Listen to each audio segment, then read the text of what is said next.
हा, जय जय विठ्ठल श्री हरी विठ्ठल पांडुरंगा गोविंदा, जय जय विठ्ठल श्री हरी विठ्ठल पांडुरंगा. आसक्तीची दोरी घेऊन जंगलात जरी गेलो तरी लक्ष आहे ना,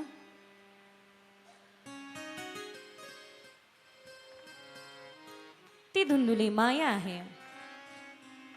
संतान नाही म्हणून दुःखी होऊन आत्महत्याच्या विचाराने असलेले आत्मदेव महाराज विचार करतात की हे मग शरीर काय कामाचं. सूर्याला अर्घला देतो तर सूर्य अर्घला स्वीकार करत नाही. पितरांना आवाहन केलं, पित्र म्हणतात आज तू खाऊ घालशील, उद्या कोण घालणार. नाही नाही, त्यापेक्षा सवय न लावून घेतलेली बरी. घरामध्ये सुंदर सुंदर घरांसमोर सुंदर वेली आहे, झाड आहे, फुलं आहे, पण त्यावरती कधी फळ लागलं नाही. गाईच्या गोशालेमध्ये जाऊन पाहतो, गो माता आहे, गो मातेची सेवा करतोय, पण अजून गाईला देखील नाही. काय करावं ते कळेना. शेवटी निर्णय घेतला, देह संपवावा. देह संपवाने उत्तर मिळत नाही, आत्महत्येने उत्तर मिळत नाही. विदर्भामध्ये खूप कथा होतात. विदर्भ जन्मभूमी असल्या कारणाने आणि मध्ये मी विदर्भामध्ये असताना शेतकऱ्यांना एक विनंती केली होती एकत्रित करून की आत्महत्या नका करू. कुठल्याच कारणाने आत्महत्या केलेली योग्य नाही. कारण आपण एका ठिकाणी आत्महत्या करत असो, पण दुसरं शरीर प्राप्त होण्यासाठी 300 वर्ष लागतात. तोपर्यंत एक मित्र म्हणतो दुसऱ्या मित्राला, का रे चल ना 10वी मध्ये नापास झालो म्हणून आत्महत्या करू. एक मित्र म्हणतो दुसऱ्या मित्राला, अरे चल ना 10वी मध्ये नापास झालो म्हणून आत्महत्या करू. दुसरा मित्र म्हणतो वेडा झाला का, या जन्मात करू आत्महत्या, पण पुढच्या जन्मात बालवाडीपासून सुरुवात करावी लागेल. हा फक्त विनोद नव्हता, समजण्याची ही गोष्ट होती. हे सत्य आहे. आपण ज्या ठिकाणी जे कर्म टाकून देतो, पुढच्या जन्मात त्याच कर्मापासून सुरुवात होते. कर्माचे बीज नाही संपत ना, कर्माचे बीज नाही सुटत. लक्ष आहे ना. तेवढ्यात एका संतांचं दर्शन झालं. वा, सतसंगती झाली. आता तो उद्धार निश्चित आहे. संतांनी समजावून सांगितलं, अरे बाबा आत्तापर्यंत कोणाच्या पुत्राने कोणाचं भलं केलंय. दशरथाला 4 होती, भगवान कृष्णाला 16,108 राण्या, एकेका राणीला 10-10 पुत्र होती. राजा दशरथाला 4 होती, पण शेवटी कोणीतरी सोबत होतं का? नाही ना. भजन कर. नाही मग विचारला प्रश्न संतांना महाराज, नाही तुम्ही म्हणताय ते मला थोडं थोडं पटतंय, पण एका संसाराचं सुख संन्यासाला काय माहिती. एका संसाराचं सुख कुठे माहिती आहे का? ज्या वेळेला त्याच्या मांडीवरती त्याच्याजवळ लहान लेकर असेल, बाळ असेल. अरे बाबा, हे विश्व तुझं आहे ना.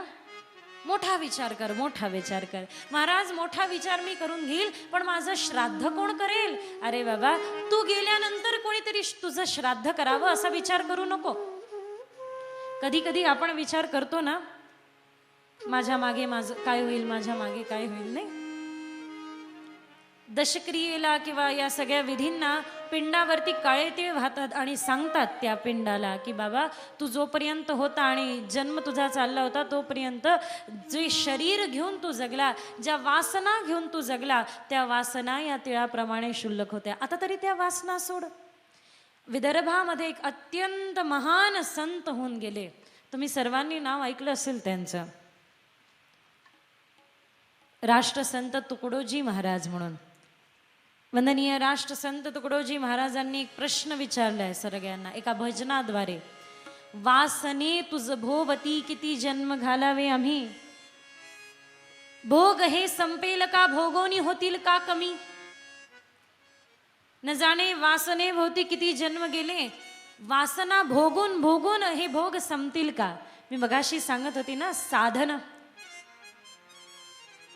बऱ्याचदा आपण साधनांच्या मागे धावतो. सत्य तर हे आहे, तृप्ती साधनांमध्ये नाही, साधनेमध्ये आहे. त्याग के या भोग के तृप्त होना जरुरी है. प्रश्न फक्त एवढाच आहे, काय त्यागून योगी व्हायचं की भोगून रोगी व्हायचं. जो त्यागी है वही योगी है, जो भोगी है वो तो रोगी है. पुढे पुढे पुढे कळते. फार सुंदर. इतकी अद्भुत कथा आहे ना, मला फार आवडते, मला प्रिय आहे, अत्यंत प्रिय. लक्ष आहे ना. समजावून सांगतात की तू गेल्यानंतर कोणीतरी तुझं पिंडदान करावं, त्यापेक्षा तू तुझं पिंड स्वतः भगवंताला प्रदान कर.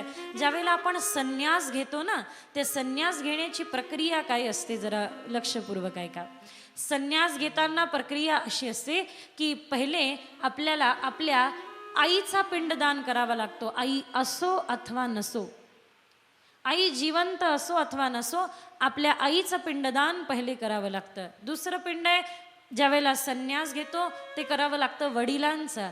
वडील जिवंत असो अथवा नसो, देहावस्थात असो अथवा नसो, पिंडदान करावं लागतं. आणि तिसरा पिंड आहे स्वतःचा.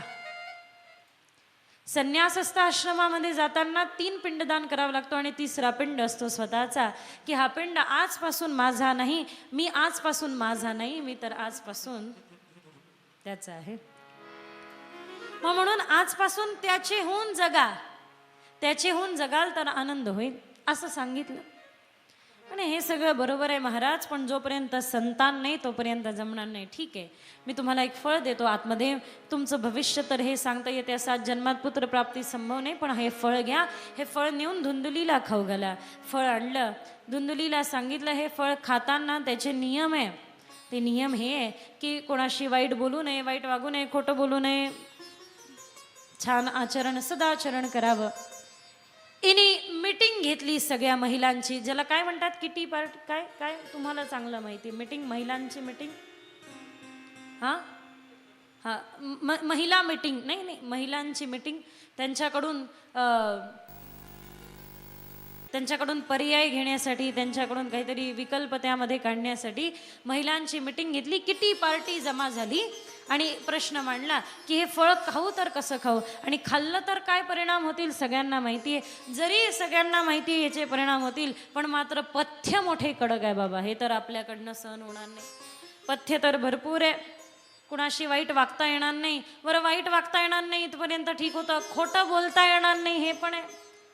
खोटं बोललं नाही तर गळ्याखाली घास उतरत नाही.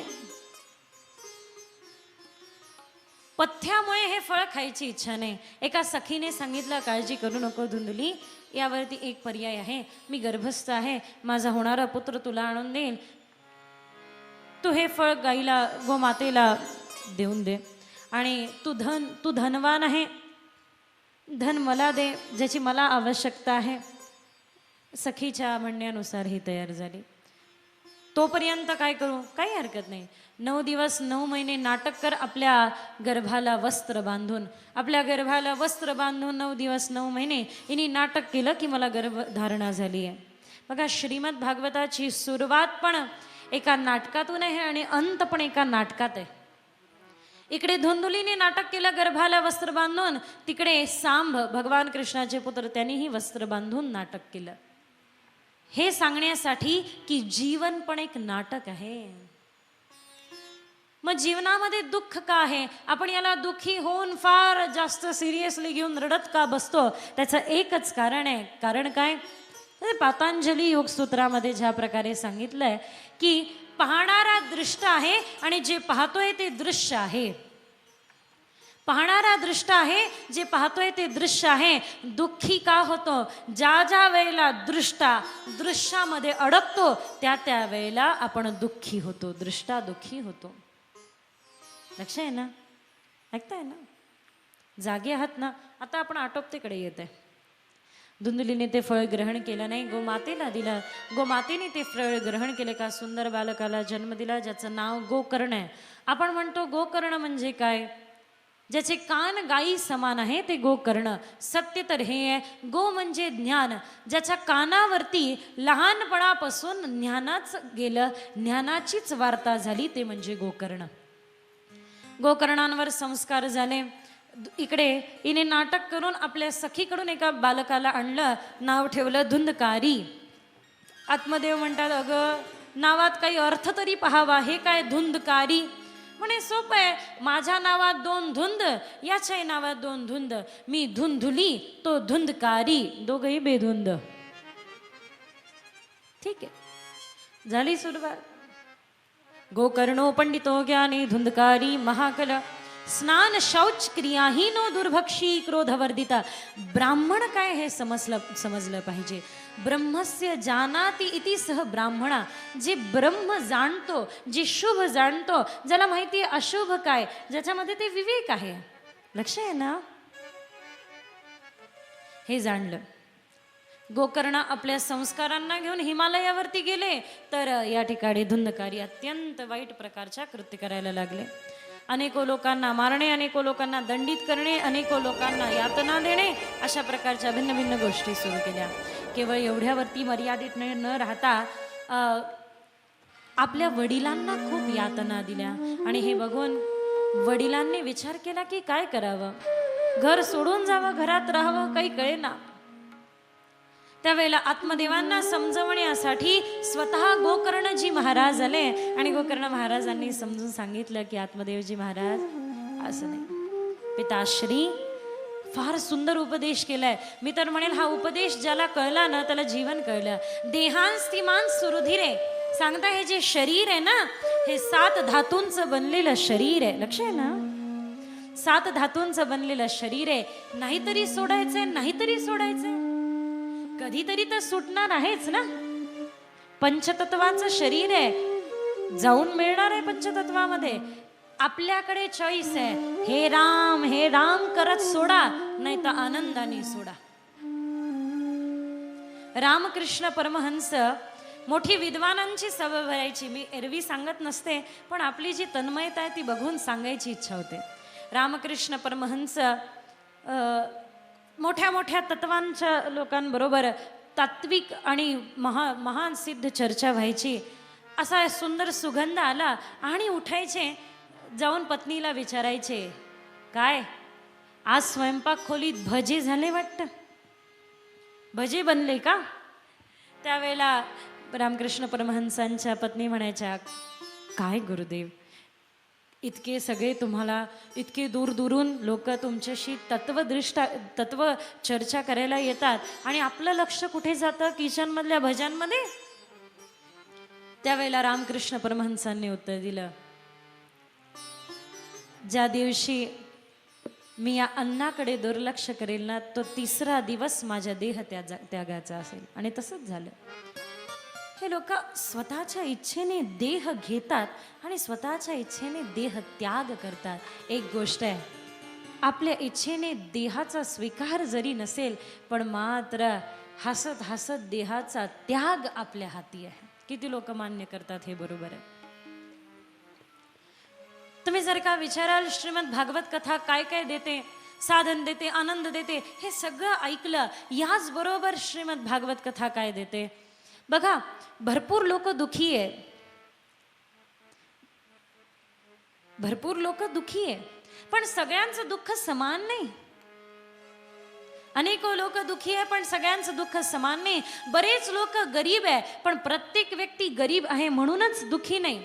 बरेच लोक त्यांच्याकडे पुरेशी संपत्ती नाही म्हणून दुखी आहे, पण प्रत्येक व्यक्तीच संपत्ती नाही म्हणून दुखी आहे असं नाही. बरेच लोकांना रोग सतवतो पण प्रत्येकालाच रोगामुळे दुखी आहे असं नाही. बऱ्याच लोकांना आपल्या स्वजनांपासून दूर जावं लागतं पण प्रत्येकालाच तो वियोग आहे असं जरुरी नाही. बरेच लोक बऱ्याच दुःखाने दुखी आहे पण प्रत्येकाचं दुःख समान नाही. पण जीवनामध्ये एक गोष्ट प्रत्येकाला समान आहे आणि ते आहे मृत्यू. श्रीमद भागवत मृत्यूचं भय नष्ट करणारी आहे. या पलीकडे अजून काय पाहिजे. हा अमृत वार्ता आहे, ही अमृत अनुभव प्रदान करणारी आहे श्रीमद भागवत कथा. स्वतःच्या वडिलांना उपदेश करून पिताश्रींना पाठवून दिलं, पण मात्र इकडे पिता निघून गेले. स्वतःचा देहत्याग आनंदाने केला, भगवत चिंतनामध्ये केला. शेवटी ज्या वेळेला हे मातेला कळलं आणि धुंदकारीला कळलं, धुंदकारीने आपल्या मातेला देखील खूप यातना दिल्या. शेवटी धुंदुलीने आत्महत्या करून प्राणत्याग केला. पर्याय काय असतो मायेपुढे? आत्महत्या. शेवटचा क्षण. धुंदिली ज्या वेळेला आपला देह त्याग करताय त्यावेळेला आपल्या सगळ्या गोष्टीचं चिंतन केलं, काय चूक झाली ते आठवलं. या पश्चात आता मात्र कोणीही अडवणारं नाही, रोखणारं नाही, थांबवणारं नाही. अत्यंत वाईट स्थितीमध्ये गेलेला हा धुंदकारी 5 वैश्येशी संबंध आला. त्या 5 वैश्येसाठी चोरी करणे, त्या 5 वैश्यांना पाहिजे ते आणून देणे. या 5 वैश्या कोण आहे? शब्द स्पर्श रसगंध 5 पंच इंद्रियांमधून निर्माण होणाऱ्या 5 प्रकारच्या वासना आहे. आपण मघाशी बघितलं ना, वासने तुझ भोवती किती जन्म घालावे आम्ही, भोग हे संपेल का, भोगोनी होतील का कमी. शेवटचा क्षण वासनेमध्ये झाला. कारण एका राजाच्या घरी चोरी केली आणि त्या राजाच्या घरी केलेली चोरी ही कळलं या वैश्यांना. यांनी विचार केला, गणिकांनी विचार केला की हे जर का राजाला कळलं की यांनी आणलेलं धन आपल्याला दिलंय तर राजा आपल्यालाही दंडित करेल. म्हणून या धुंदकारीच्या मुखामध्ये गरम गरम कोळसे टाकून धुंदकारीला मारण्यात आलं. धुंदकारी मरणात उपरांत प्रेत योनीमध्ये गेला. बघा, मनुष्य योनीमध्ये मुक्ती आहे, प्रेत योनीमध्ये मुक्ती थोडी कठीण आहे. कारण प्रेत योनीमध्ये शरीर नाही ना. मी सांगत असते शरीर सर्व काही नाही, पण शरीर काही तर आहे. किमान हे डोळे भगवंताचं दर्शन करण्याचं साधन तर आहे, हे हात त्याचं भजन करण्यासाठी, हे चरण त्याच्यापर्यंत जाऊन त्याचं दर्शन करण्यासाठी साधन तर साध्य तर आहे. लक्ष आहे ना. शेवटी शरीर निघून गेलं, आता मुक्ती कशी या हेतूने, या विचाराने ग्रस्त धुंदकारी अत्यंत यातना होत आहे त्या प्रेत योनीमध्ये. गोकर्णांनी हे बघितलं आणि आपल्या कमंडलूमधल्या जलाद्वारे धुंदकारीला बोलतं केलं. धुंदकारीने सांगितलं, मी आपला भ्रात, मी आपला भाऊ आणि माझा उद्धार असा होणार नाही. गोकर्णजी महाराजांनी प्रश्न केला, महाराज तुमचं श्राद्ध मी गयामध्ये केलं तरी मुक्ती कशी काही नाही? उत्तर दिलं, गया श्राद्ध शतीनपी मुक्तिर्मेन भविष्यती. एकदा नाही 100 वेळा जरी श्राद्ध केलं, 100 वेळाही करून मुक्ती मिळणार नाही, कारण जीवन तसं व्यतीत केलं. मग पर्याय काय? यावर पर्याय एकच आहे. सूर्य उपासना करून गोकर्णांनी विचारलेला तो पर्याय होता. सुंदर अशा प्रकारे श्रीमद भागवत कथेचं आयोजन केलं. आता भागवत कथेचं नियोजन झालं, मात्र हा प्रेत, या प्रेताला कशात बसवायचं? एका बाशामध्ये त्या प्रेताच्या आवाहन करून त्या बाशामध्ये बसवण्यात आलं. पहिला दिवस झाला, पहिली ग्रंथी फुटली. अनेको लोकांना आमंत्रित केल्या गेल्या, सगळ्यांनी भागवत कथा श्रवण केली, त्यांनीही केली. दुसऱ्या दिवशी दुसरी ग्रंथी फुटली, तिसऱ्या दिवशी तिसरी, 7व्या दिवशी 7वी ग्रंथी तुटली. एक एक करत ग्रंथी तुटत गेल्या आणि ज्या वेळेला 7व्या दिवशी 7ही ग्रंथी तुटल्या, त्यातून एक अत्यंत दिव्य वल्कल धारण करून एक दिव्य अशा प्रकारचा तेजस्पुंज जीवात्मा एका धुंदकारी प्रेत योनीतून देव योनीमध्ये, देवस्थितीमध्ये ज्यांना नेण्यासाठी पुष्पकयान ज्याच्यामध्ये विराजमान होऊन ज्या वेळेला धुंदकारी महाराज निघाले, गोकर्णांनी पार्श्वदांना थांबून प्रश्न विचारला, केवळ धुंदकारीला का नेत आहे, या सगळ्यांना का नेत नाही? यांनीही श्रीमद भागवत श्रवण केलं. उत्तर दिलं, श्रोत्रेण फलविभेगेन. कथा ऐकण्यामध्ये फरक झाला, म्हणून कथेच्या फळामध्ये पण फरक झाला. ज्या प्रकारे धुंदकारींनी कथा ऐकली, एका जागी बसून शांत चित्ताने, मोठ्या प्रेमाने, मोठ्या सद्भावनेने, केवळ एवढं नाही तर मोठ्या तन्मयतेने. श्रवणाच्या 3 पद्धती आहे, थोडक्यात सांगू इच्छिते. श्रवण विधीमध्ये श्रीमद भागवताने भरपूर अध्याय घेतले, पण एवढा केवळ 3 गोष्टी लक्षात आल्या तरी झालं. सगळ्यात पहिले श्रवण करावं, ही पहिली भक्ती आहे. श्रवणम कीर्तनम, जे ऐकलं ते दुसऱ्याला सांगावं, त्याचं मनन करावं. दुसऱ्याला का सांगावं? त्याची ऐकण्याची इच्छा असो नसो तरी सांगावं. का सांगावं? त्याचं कारण आहे. त्याला सांगता सांगता तुमच्या लक्षात राहायला सुरुवात होईल. आणि होऊ शकतं ज्याला सांगताय उद्यापासून तोही भागवताला येऊन बसेल, काय सांगता येतं. आणि दुसरी झालं मनन, तिसरं आहे तदाचरण. या धुंदकारी, या गोकर्ण, या सगळ्या कथांचा माझ्या जीवनाशी काय संबंध आहे? गोकर्ण म्हणजे ज्यांच्या कानावर लहानपणापासून ज्ञान पडलं, धुंदकारी ज्याचं जीवनच वासनेमध्ये व्यतीत झालं, त्या गाठी मात्र सुटल्या नाही. शेवटी सोडवण्यासाठी भागवत चिंतन करावं लागेल. तदाचरण या 3 प्रकारे जरी आपण श्रवण विधी पूर्ण केला, भागवत पूर्ण झालं.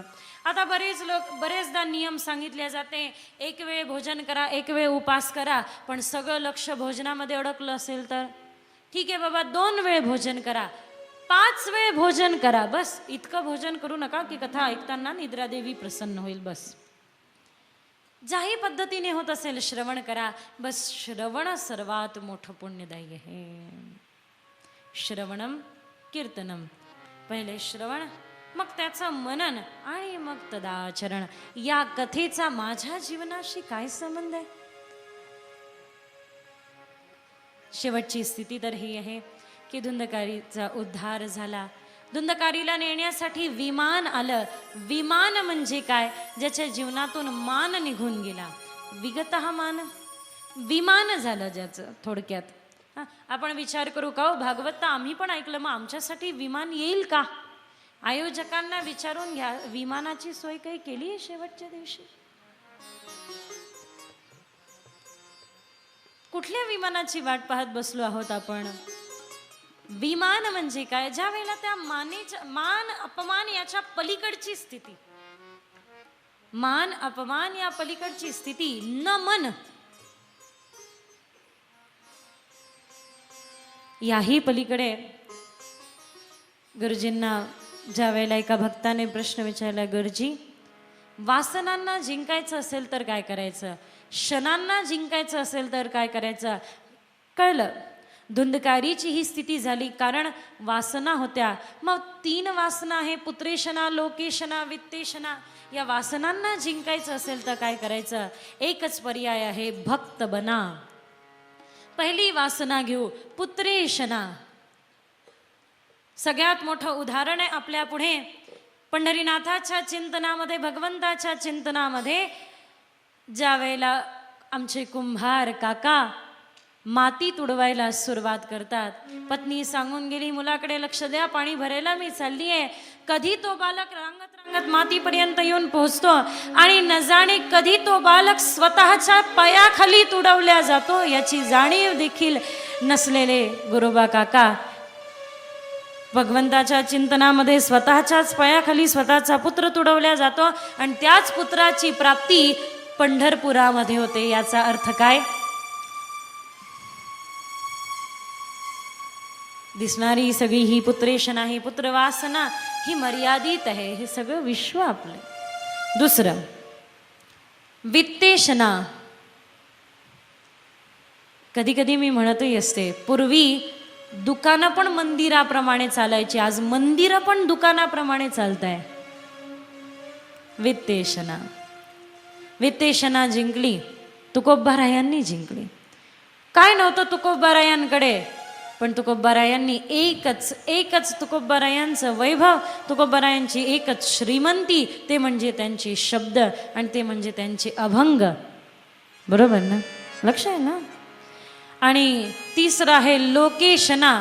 लोकांनी मला वाईट म्हटलं तर, काही बोलले तर, लोकांनी मला काही म्हटलं तर, सत्य सांगू, भक्ती मार्गावर चालत असताना जर का कोणी तुम्हाला पागल म्हटलं, भक्ती मार्गावर चालत असताना कोणी जर का तुम्हाला पागल म्हटलं, तर असं समजा भक्ती मार्गातली पहिली डिग्री आपल्याला मिळाली. किती लोक मान्य करतात, बरोबर आहे, पा म्हणजे प्राप्त करणे, गल म्हणजे गोष्ट. एखाद्या गोष्टीला प्राप्त केले, विषय तो त्याचा झाला नारायण, न आवडे जन धन माता पिता. काय नसेल मीराबाईंवरती अत्याचार झाला, कुठल्या नसेल प्रकारे. विष का प्याला राणाजीने भेजा, पीवत मीरा नाची रे, मीरा राणी दिवानी कहाणे लगे. मीराबाईंची जी स्थिती आहे लोकेशनेच्या पलीकडची आहे. लोक मला काय म्हणतील, माझ्या जीवनात मान सन्मान असेल का, ती विमान स्थिती आहे, ती विमान स्थिती आहे. आणि ती श्रीमद भागवत प्रदान करतं. मीरा रानी दीवानी कहानी लगी. है आँखों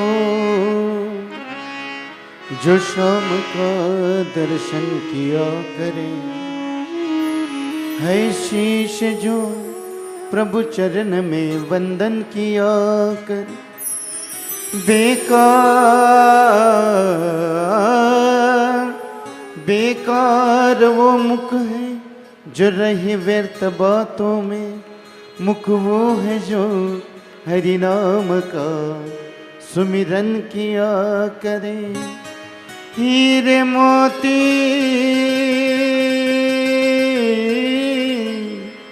हीरे मोती से नहीं है शोभा हाथ की, है हाथ जो भगवान का पूजन किया कर। मर कर भी अमर नाम उस जीव का जग में, प्रभु प्रेम में बलिदान जो जीवन किया करे।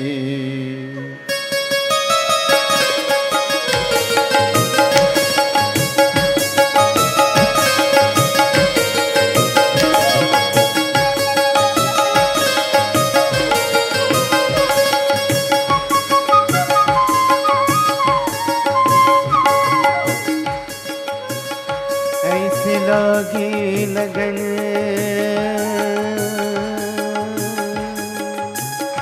लागे लागे लगन लागे लागे लगन लागे लागे रे लगन लागे लागे रे लगन लागे लागे रे लगन ऐसे लागे लगन मेरा हो गई मगन ऐसे लागे लगन मेरा हो गई मगन। वो तो गली गली हरि गुण गाने लगे महलों में पले बन के जोगन चली महलों में पले बन के जोगन चली। मेरा रानी दीवानी कहाने लगे ऐसे लागे लगन मेरा हो गई मगन।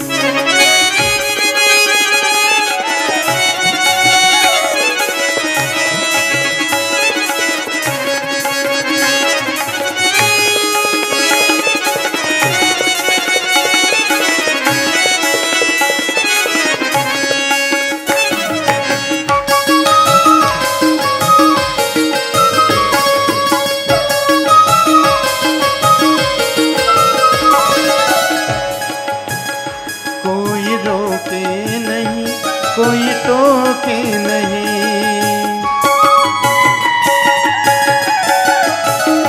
कोई रोके नहीं कोई टोके नहीं।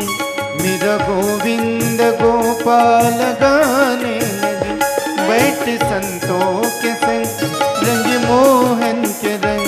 मेरा प्रेमी प्रीतम को मनाने लगे वो तो गन गन हरि गुन गाने लगे ऐसे लागे लगन मेरा हो गई मगन ऐसे लागे लगन मेरा हो गई मगन।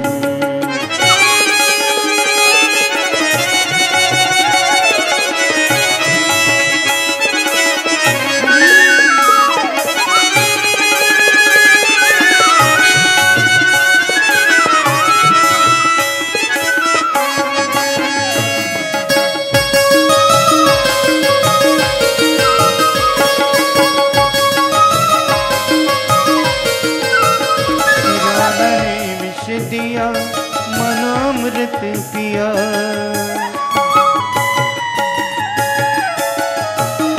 राधा ने विष दिया मनोमृत पिया। मेरा सागर में सरिता समाने लगी दुख लाखों सहे मुख से गोविंद कहे। मेरा गोविंद गोपाल गाने लगे वो तो गली गली हरि गुण गाने लगे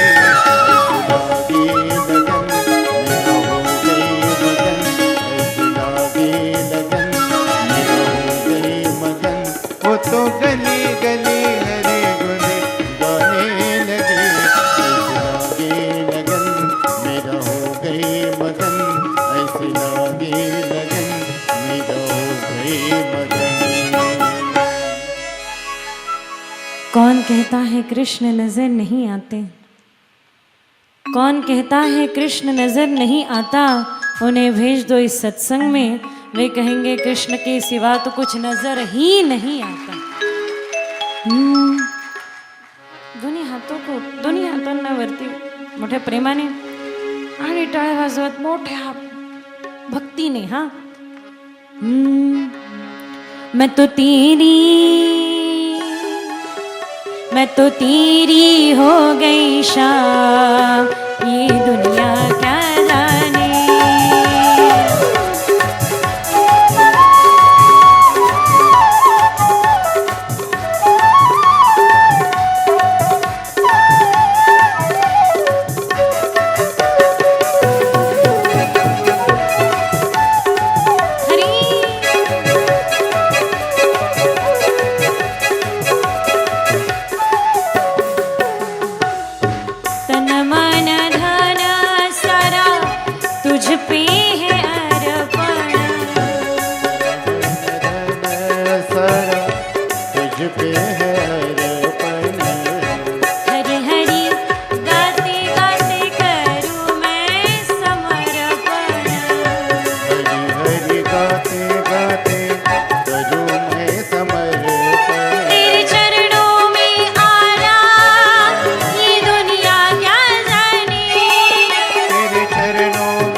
तो तेरी शाम, ये दुनिया क्या जाने. मैं तो तेरी शाम, ये दुनिया क्या जाने. मैं तो तेरी हो गई शाम, ये दुनिया क्या जाने.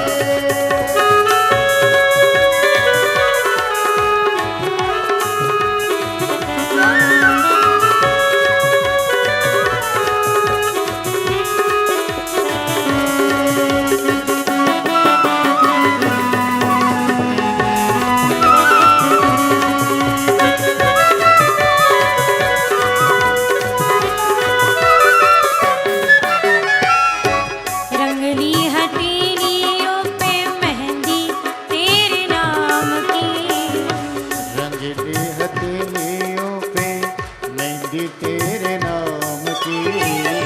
रचली हथेलियों पे मेहंदी तेरे नाम की.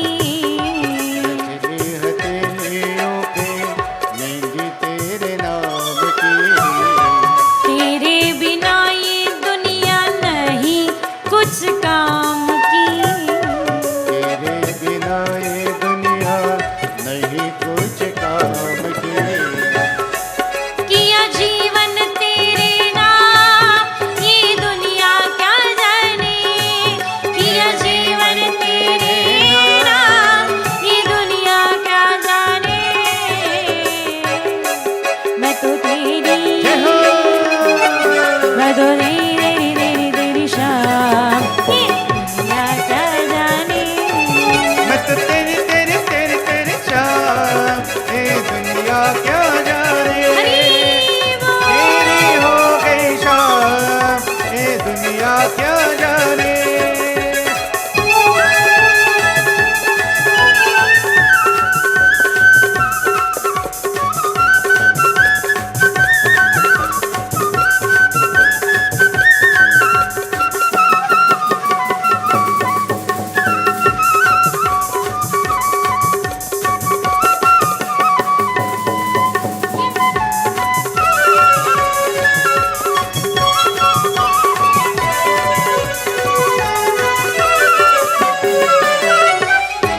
मेरी नैया के प्रभु तुम हो खिवैया. मेरी नैया के प्रभु तुम हो कि भैया. पार लगा दो मोहे कृष्णा कन्हैया. पार लगा दो मुझे कृष्ण कन्हैया. मीराजी आपल्यामध्ये येऊन नृत्य करू शकतात, भजन गाऊ शकतात, तर किमान आपण हातवरती करून टाळ्या अवश्य वाजवू शकतो. 6 वर्षाची छोटीशी कन्या सर्वात प्रथम ज्यावेळेला भगवान श्रीकृष्णाला पाहते ठाकूरजींच्या मूर्तीला पाहते, आईला सांगते, आई तो देव माझा आहे, तो देव माझा आहे. ज्याकडे ठाकूरजी आहे ते द्यायला तयार नाही. नको नको, हे तर माझी मूर्ती आहे. ज्यांच्याकडे ती ठाकूरजीची मूर्ती होती त्यांच्या स्वप्नात परब्रह्म जाऊन स्वतः सांगतात, अरे तिने त्या छोट्या बालिकेने, त्या छोट्या कन्येने सांगितलं ना मी तिचं आहे, मग तिला दिलं का नाही.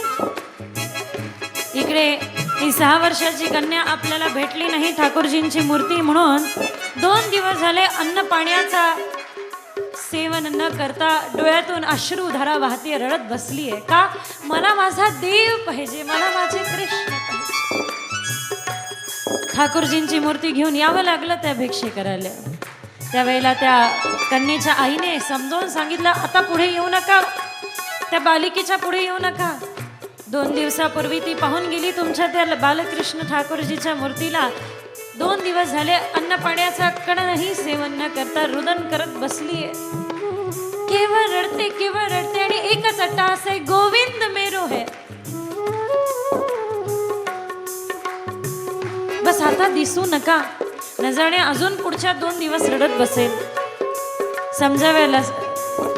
समजावून सांगितलं ते भिक्षेकरांनी, आई हे माते, मी तिचा देव तिला द्यायला आलोय ग, तिच्याकडून घ्यायला नाही.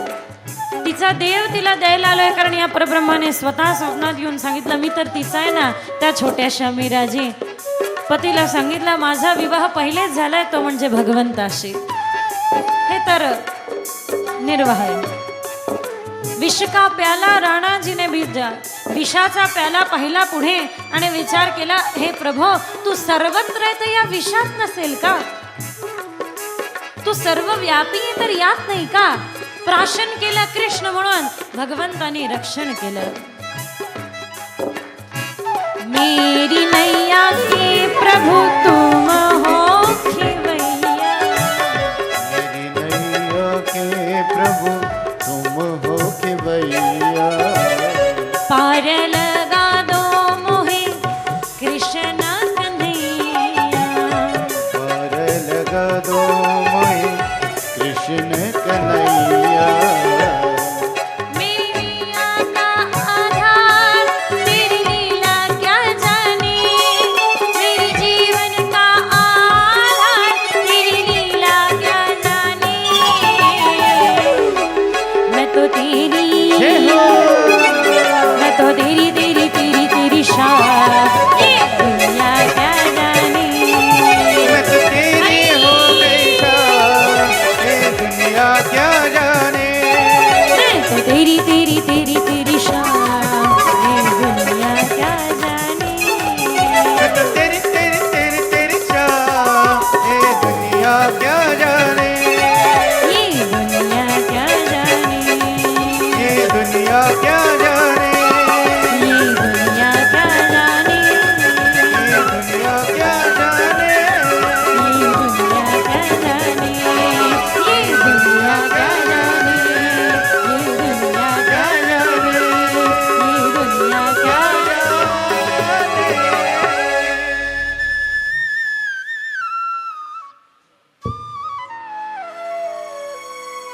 कन्हैया लाल की, भक्तवत्सल भगवान की, सब साधु संतन की जय जय.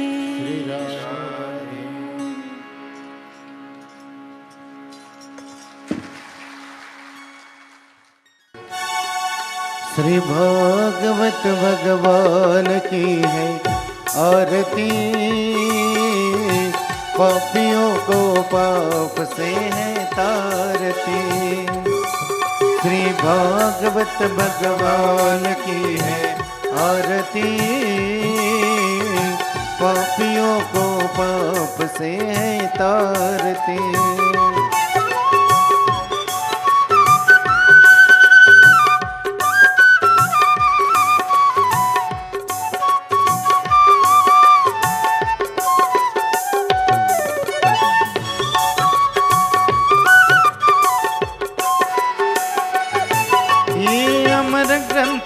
मुक्ति पंथ पंचम वेद निरालाय, नव ज्योति जगाने वाला, नव ज्योति जगाने वाला.